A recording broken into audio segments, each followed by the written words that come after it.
সংকীর্তনের চুলা যদি পরে দোকান চলে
দাঁড়িয়ে হাত জোর করুন এবং বৈদিক মন্ত্র পাঠ করুন।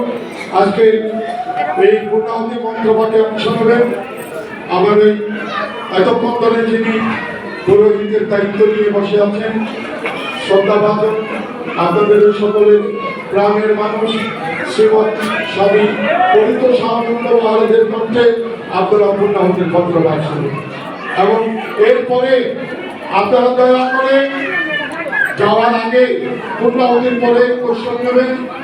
যজ্ঞে লাফিয়ে পড়ে কেউ, যজ্ঞের আগুনে এসে কেউ আহুতির মন্ত্রে এখানে ফল শব্দ করবেন না। একজন নিলে 10 জনের ক্ষতি হয়, তারপরে আগুন লাগে, কত অ্যাক্সিডেন্ট হয়।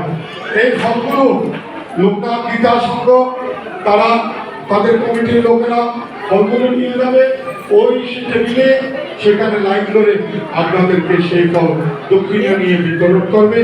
শুধু মন্ডলী আর যারা কৌশল করবে সবাইকে কৌশলের ফোঁটা দেওয়া হবে। এই কৌশল নেওয়ার পরে দক্ষিণার তালতে অবশ্যই যার যার সাধ্য মতো দক্ষিণা দিতে হবে। এই কথাটুকু মনে রাখবেন। আজকের এই পবিত্র অনুষ্ঠান সকলের মঙ্গল হোক, কল্যাণ হোক, এই সুভাষিস থেকে চলুন আমরা পূর্ণাহুতি পাঠ করি। আমি পূর্ণাহুতির মন্ত্র পাঠের জন্য আজকের এই পবিত্র অনুষ্ঠানে কমিটির পক্ষ থেকে